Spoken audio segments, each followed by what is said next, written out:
Com a graça e a paz de nosso Senhor e Salvador Jesus Cristo. Amém? Amém. Vamos abrir nossa Bíblia hoje no Evangelho segundo João, capítulo 8, e nós vamos ler do versículo 1 até o 11.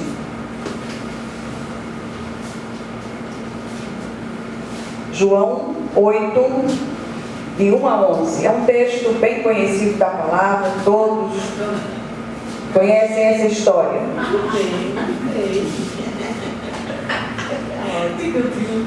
Glória a Deus. João 8, de 1 a 11. Diz assim a palavra do Senhor. Jesus, entretanto, foi para o Monte das Oliveiras. De madrugada, voltou novamente para o templo, e todo o povo ia ter com ele, e assentados ensinava.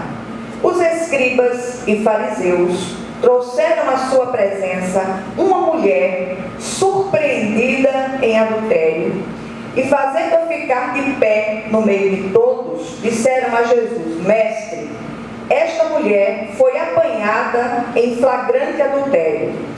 E na lei nos mandou Moisés que tais mulheres sejam apedrejadas. Tu, pois, que dizes?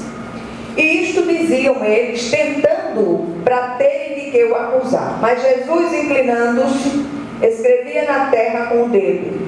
Como insistissem na pergunta, Jesus se levantou e lhes disse: Aquele que dentre vós estiver sem pecado, seja o primeiro que lhe atire pedra. E tornando a inclinar-se, continuou a escrever no chão. Mas ouvindo eles esta resposta e acusados pela própria consciência, foram se retirando um por um, a começar pelos mais velhos até os últimos, ficando só Jesus e a mulher no meio onde estava. Erguendo-se Jesus e não vendo a ninguém mais, além da mulher, perguntou-lhe: Mulher, onde estão aqueles teus acusadores? Ninguém te acusou? Respondeu ela: Ninguém, Senhor. Então lhes disse Jesus: Nem eu tampouco te condeno. Vai e não peques mais. Vamos orar. Senhor nosso Deus, o nosso Pai, nós queremos clamar a Ti, que o Senhor venha falar ao nosso coração, venha ministrar ao nosso espírito. Se o Senhor não fizer isso, Senhor, ninguém pode por si mesmo abrir seus próprios ouvidos espirituais. Nós precisamos compreender aquilo que o Senhor deseja ministrar a cada uma de nós no dia de hoje, em nome de Jesus, amém. Minhas irmãs, esse texto, como eu disse no início, é um texto muito conhecido da palavra, e é um dos textos mais tocantes encontrados no Evangelho de Jesus. E é interessante que aqui nós vemos que o texto de João mostra os religiosos da época de Jesus armando uma cilada para ele, para ver se tinha alguma coisa que podiam acusá-lo.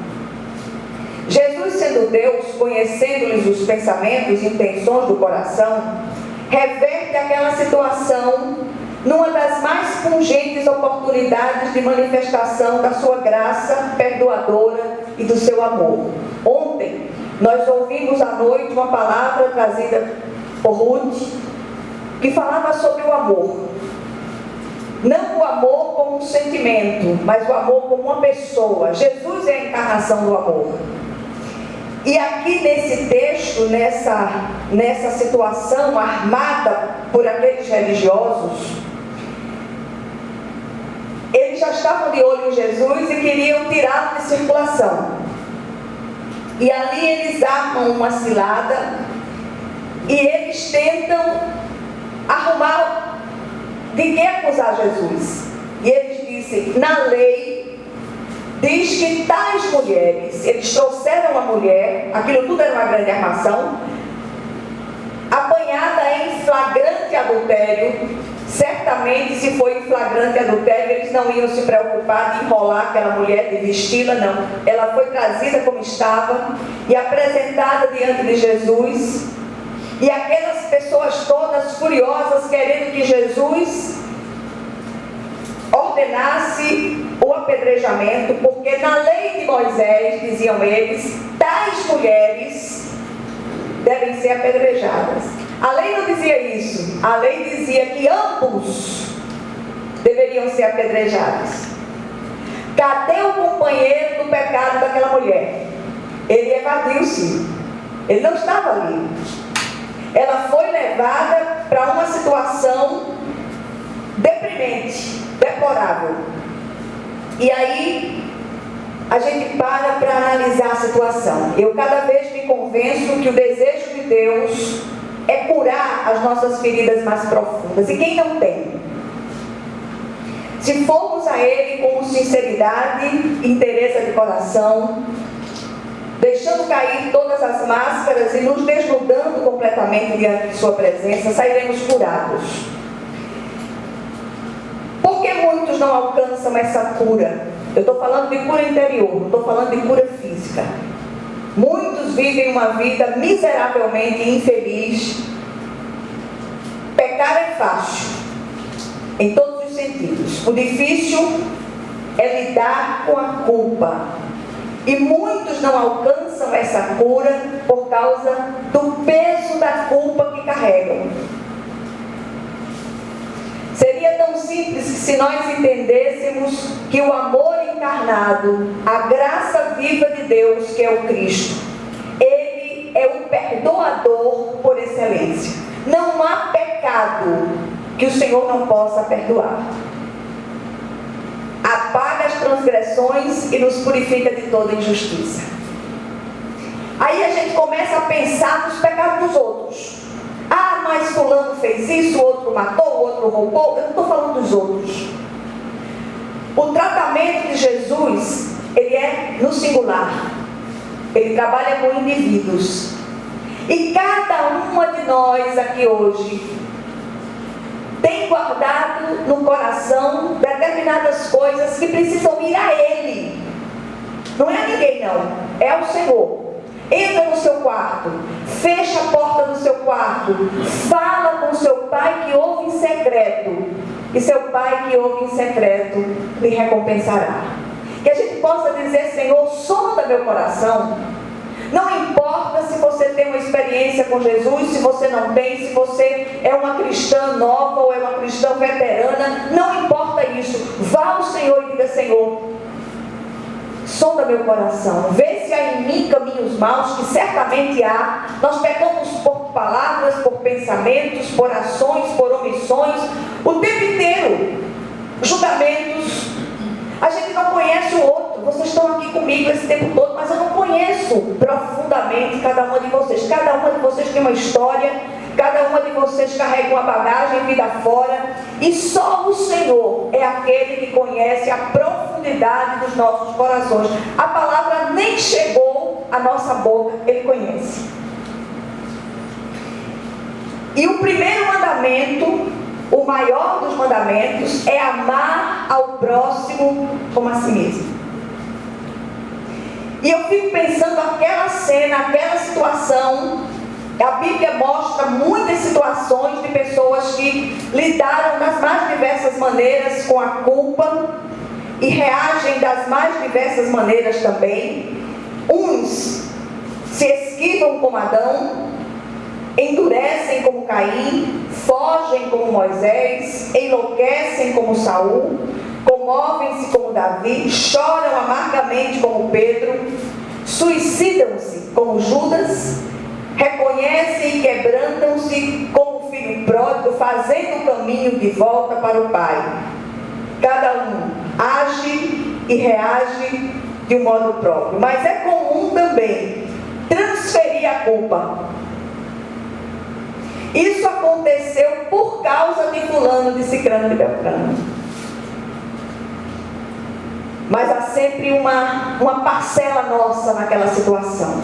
Mas transfiramos hoje, lancemos sobre os largos ombros de Jesus aquilo que tem pesado no nosso coração. Eu não sei Não sei para quem eu estou falando hoje, se para quem, alguém que está aqui nessa sala, ou alguém que está nos ouvindo através do vídeo, eu não sei. Mas o Senhor é aquele que se agrada de um coração quebrantado e contrito. Ninguém que vai a Ele volta com as mãos vazias. Ninguém que procura o Senhor, que se quebranta, se rasga na presença do Senhor, volta do mesmo jeito. Voltamos consolados, consoladas e restauradas. Há um poder libertador e terapêutico no reconhecimento e na confissão de pecado, que precisa ser experimentado por cada um de nós. E quando fazemos isso, buscamos o Senhor de todo o nosso coração, reconhecendo e confessando dele, e se necessário diante da pessoa ofendida, nós entramos no centro da promessa de Deus em Romanos 8:1, que diz: nenhuma condenação há para os que estão em Cristo Jesus. Olha que coisa tremenda! Isso é palavra de Deus. Isso aqui não é palavra de homens, é palavra do Senhor. O texto lido nos traz algumas revelações importantes, eu queria compartilhar com vocês. Primeiro, haverá sempre acusadores ao redor, ávidos para condenar seus semelhantes. E é interessante que os escribas e fariseus religiosos, doutores, são chamados de hipócritas por Jesus e também por João Batista. Porque eles apresentavam uma fachada de ilibada conduta, mas foram comparados por Jesus a sepulcros caiados, belos por fora e cheios de podridão e rapina por dentro. Eles trazem a Jesus o caso de uma mulher adúltera e perguntam o que ele vai fazer. Cobram uma punição. Acusador está sempre ávido por punição. Ele quer ver o circo pegar fogo. Mas Jesus não responde palavra e se inclina para escrever no chão. O que ele escrevia? Ninguém sabe. Alguns teólogos mais ousados dizem que ele escrevia os pecados, não da mulher, mas dos escribas e fariseus, dos religiosos que estavam ali, ávidos para ver a morte daquela mulher. Porque o Senhor, ele não se impressiona com as nossas exterioridades. Ele vê mentes, sonda corações, e eu repito, antes que a palavra nos chegue à boca, ele já conhece. Que coisa tremenda isso. A primeira lição do texto é que não estamos aqui para julgar ou condenar os nossos semelhantes, mas para sermos canais da graça de Deus, a fim de que os desgraçados sejam alcançados pela graça salvadora que redime e apaga pecados. Só em Jesus nós podemos ter a nossa história zerada. E eu não estou falando de exterioridade, eu estou falando do que acontece aqui dentro. A partir do momento em que você se posiciona do lado de Jesus, a sua vida começa a sofrer uma guinada tremenda. Muda radicalmente. Muda radicalmente a nossa história. E aí eu mais uma vez quero repetir, não estou falando de religião, nem estou convidando você para fazer parte dessa comunidade. Não. Eu estou falando de relacionamento íntimo com Cristo, que todas precisamos desesperadamente. Não é a religiosidade de fachada, não são os rituais, não são as liturgias. A maior liturgia que você pode prestar ao Senhor é uma vida de intimidade com Ele. E aí, a mulher adúltera não pecou sozinha. Se ela foi apanhada em flagrante adultério, cadê o adúltero? Ele nem aparece na cena, evadiu, cumpriu o seu papel naquela armação. E aí a gente repete, a lei dizia que não só as mulheres adúlteras deveriam ser apedrejadas, mas ambos. Talvez aquilo tudo tivesse sido preparado para apanhar Jesus em alguma falta. E o pior e mais grave de tudo é que muitas vezes as pessoas são usadas pelo adversário para acusar seus semelhantes. E toda vez que nós nos colocamos numa postura de acusadores, estamos fazendo isso sob a eficácia do adversário. Jesus não é acusador, Ele é o nosso defensor universal. Toda acusação é maligna, e ainda há aqueles que congelam a imagem da pessoa pelo que aquela pessoa fora no passado e não conseguem confiar na graça transformadora do Senhor. Só a graça pode transformar radicalmente. Se você se enquadra nessa categoria, que você hoje possa dizer, não precisa dizer isso aqui, a mim, a Ilha, a missionária, não. Que você possa dizer: Jesus, entra na minha vida, como disse o cântico de Zaqueu. Até o homem do gás sabe cantar esse canto, né? Entra na minha casa, entra na minha vida. Olha, é tremendo isso. Quem era Zaqueu? Zaqueu era um dos maiorais dos publicanos e rico. Um homem corrupto, um homem que pintava miséria, enriqueceu ilicitamente, como muitos que a gente vê hoje. Mas quando ele ouviu falar em Jesus, ele era baixinho, ele correu, subiu numa árvore e ficou esperando. E quando Jesus vem, olha para cima e disse: Zaqueu, desce depressa, porque me convém hoje cear em tua casa. E a história de Zaqueu foi mudada radicalmente. Ele devolveu 3 vezes mais aquilo que havia roubado das pessoas. E Zaqueu nunca mais foi o mesmo. Nunca mais seremos os mesmos. A segunda coisa que nós encontramos aqui é que a graça é perdoadora, mas é também confrontadora. O acusador, aquele que age sempre sobre a eficácia de Satanás, é insistente, ele quer ver a desgraça do outro, mas não resiste a uma boa confrontação. E quando Jesus olha para aqueles homens e diz assim: tá bom, ela fez isso, mas aqueles dentre vocês que estiverem sem pecados, seja que atire pedra nela. Não ficou um, foram todos embora, acusados pela própria consciência.